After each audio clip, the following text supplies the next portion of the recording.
Real money from £5 notes in Voorkamer stories by Herman Bosman. It explains in the newspaper, Atnodia said, how you can tell the difference between a good £5 note and those forged ones. There are a lot of forged notes in circulation, the paper says, and the police are on the point of making an arrest. That is all that, is it? Gijsbert van Tonder asked. I've noticed that when the papers say that about the police, it means that unless somebody walks into the charge office to confess that he did it, the police are writing that case off as yet another unsolved African mystery. There's only one thing worse, and that's when they write in the papers about a dragnet, and that the police are poised and ready to swoop. That means the guilty person left the country a good while before, with a lot of luggage that he didn't have when he came into the country, and with his passport in order. Gijsbert van Tonder's lip curled as he spoke. It was sad to think that an occasional misunderstanding with a mounted man on border patrol should have led to his acquiring so jaundiced a view of the activities of the forces charged with the state's internal government. How you can tell, Atnodia continued patiently, that it's a counterfeit £5 note is that it's actually a very good imitation note. The only way you can tell that it's a forgery is that it's better printed than the genuine one, and that it's got the word geautoriseerde spelled right. The schoolmaster looked interested. Well, they keep on changing Afrikaans spelling so much, he said, that I don't know where I am half the time teaching it. Anyway, I'd be glad to know what the right way is to spell that word. But unfortunately, I haven't got a £5 note on me at the moment. I don't suppose anyone here would care to lend me one. His tone was pensive, wistful, but he was quite right. Nobody took the hint. Just until the end of the month, young Vermaak said again, but not very hopefully.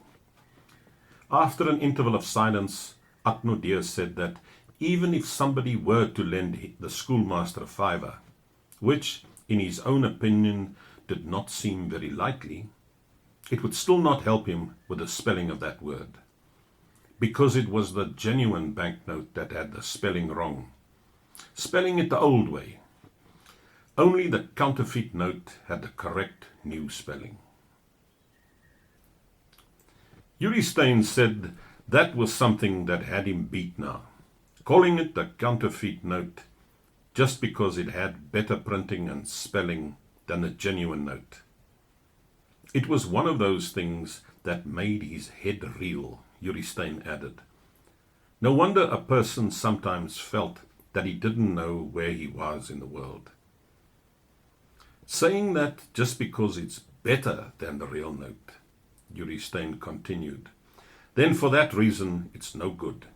That's got me floored, all right. A situation like that opened up possibilities on which he personally would rather not dwell, Yuri Steyn went on. By and by, Yuri Steyn said, it will mean that if a respectably dressed stranger comes here to my post office driving an expensive motor car, and he hands me a banknote that I can see nothing wrong with, except that it looks properly printed, then it means I'll have to notify the police at Nitverdient. But if Mshangan in a blanket comes round here, and he doesn't buy stamps even, but just wants change for a £5 note, then I'll know it's all right, because the banknote's got bad spelling, and the lion on the back is rubbed out in places, though the pipe in his mouth having been drawn wrong the first time. Oupa Becker nodded his head thoughtfully. Yes, there were certain matters relative to currency, as passed from person to person, that did not always admit of facile comprehension, he declared somewhat pompously.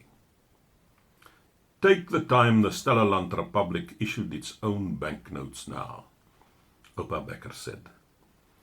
Well, of course, the Stellaland Republic didn't last very long, and it might have been different if it had gone on for a while. But I'm just talking about how it was when we first got our own Stellaland Republic banknotes, and about how pleased we all were about it. The trouble in that part of the country was that there were never enough gold coins to go around properly. Even before the Stellaland Republic was set up, there was that trouble. You could notice it easily too, by the patches a lot of the men had on the back parts of their trousers. And so, when the Stellaland Republic started printing its own banknotes, it looked as though everything would come right. But the affairs of the nation did not altogether follow the course that we expected. I remember the boarding houses landladies. What they wanted at the end of the month, they said, was, I remember very clearly, money. I don't think I've ever, in my life, either before or since, heard quite that same kind of sniff. I mean, the kind of sniff a Stellaland Republic landlady would give at the end of a month when she saw you feeling in an envelope for banknotes. Then there was the Indian shopkeeper.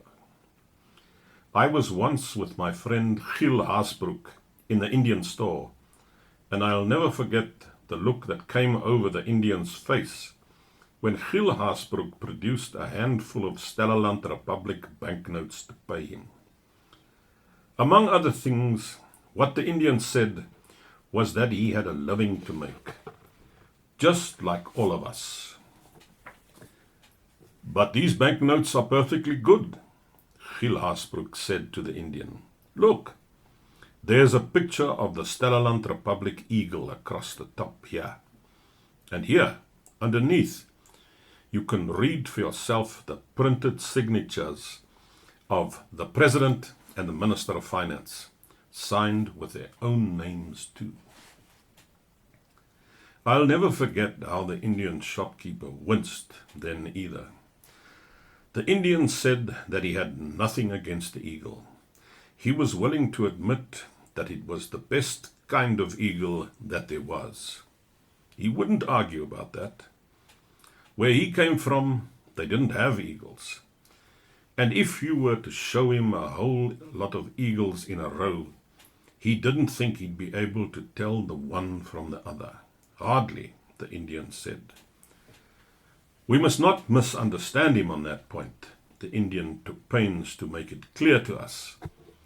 He had no intention of hurting our feelings in any way. He would not take exception to the eagle in any shape or form. But when it came to the signatures of the President and the Minister of Finance, it was quite a different matter, the Indian said. For he had both their signatures in black and white for old debts that he knew he'd never be able to collect, the Indian said. And of the two, the President was worse than the Minister of Finance even. The President had got so, the Indian said, that for months now on his way to work in the morning, he would walk 3 blocks out of his way, round the other side of the plain, just so that he didn't have to pass the Indian store. Oupa Becker interrupted his story to get a match from the school teacher. That gave us a chance to ponder over what he had said, for they had fallen strangely on our ears, some of his words. There appeared to have been a certain starkness about the texture of life in the old days that our present-day imaginings could not too readily embrace. But they never caught on really, those Stellaland Republic banknotes, Oupa Becker continued. Afterwards, the government withdrew the old banknotes and brought out a new issue. But even that didn't help very much, I don't think. Although, I must say, the new series of banknotes looked much nicer. The new banknotes were bigger, for one thing, and they were printed in more colors than the old ones, and they had a new kind of eagle on top. The eagle seemed more imposing somehow, and he also had a threatening kind of look that you couldn't miss. It was like the Stellaland Republic threatening you.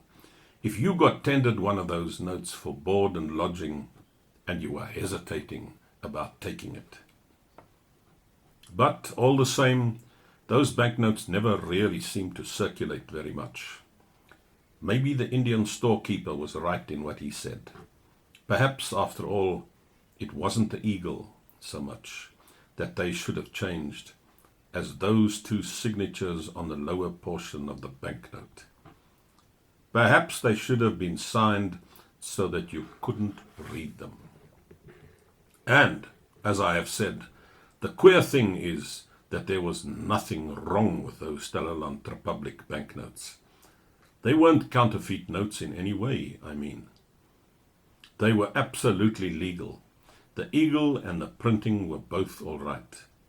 They were the smartest looking eagle and the smartest looking printing you could get in those days. And yet, there you are. We agreed with Oupa Becker that the problem of money was pretty mixed up, and always had been. Shortly afterwards, the government lorry arrived from Beckersdal, and the lorry driver's assistant went up to the counter. "Change this fiver for me, please, Yuri," he said. Now it was Yuri Stein's turn to be funny. He took full advantage of it.